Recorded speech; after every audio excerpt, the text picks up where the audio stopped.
Guam National Team, ready na daw makipagbakbakan sa Gilas kabilang si San Miguel Beerman Jericho Cruz na maglalaro against his teammate na sina Junmar Fajardo at CJ Perez. Sino-sino ang mga players nila at bakit excited ang buong Guam na makalaban ang Gilas? Yan ang pag-uusapan natin ngayong araw.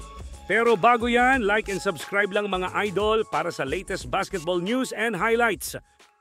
Hindi lang mga Pinoy fans ang excited sa magiging laban ng Gilas this November 28 kontra sa national team ng Guam dahil buong kontinente ng mga Guamanian ay excited na makita maglaro ang kanilang national team kontra sa itinuturing nila na isa sa mga pinakamalakas na team sa Asia.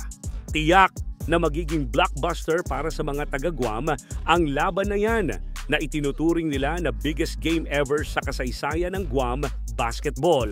Mauuna kasi mag-host ang Guam na ipaparamdam muna sa Gilas ang home court advantage bago lumipad sa Pilipinas para sa kanilang second game na gaganapin naman sa Blue Eagle Gym sa December 1. Ito nga ang itinuturing na breakout year ng Guam national team sa larong basketball matapos silang makapasok for the first time sa FIBA Asia Cup at makuha ang historic first win kontra sa Syria last FIBA Asia.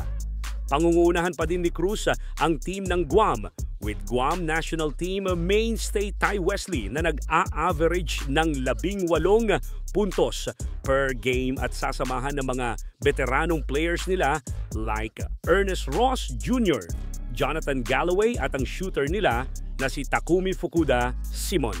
Inaasahan naman na magiging epic ang bakbakan ng dalawang bansa sa Guam dahil marami ding Pinoy ang nasa Guam, partikular ang mga OFW.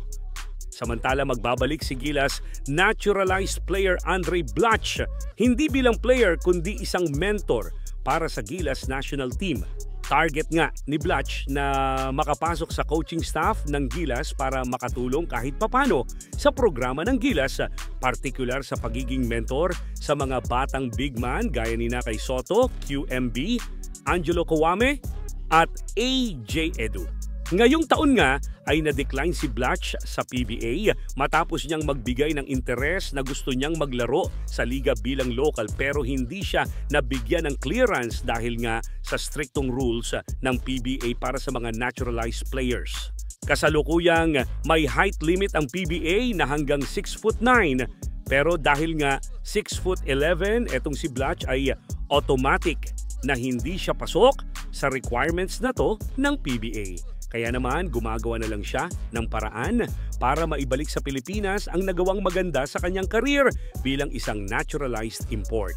Nakakalungkot nga lang na nag-approve tayo ng mga foreign players na tumutulong sa pag-angat ng ating national team. Pero dahil lang sa simpleng rules lang ay nawawalan sila ng pag-asang makapaglaro as local sa PBA. Sa ngayon ay wala pa naman pahayag ang SBP at Gilas kung makakasama nga ba si Andre sa coaching staff ng Gilas para maging mentor sa mga big man nito.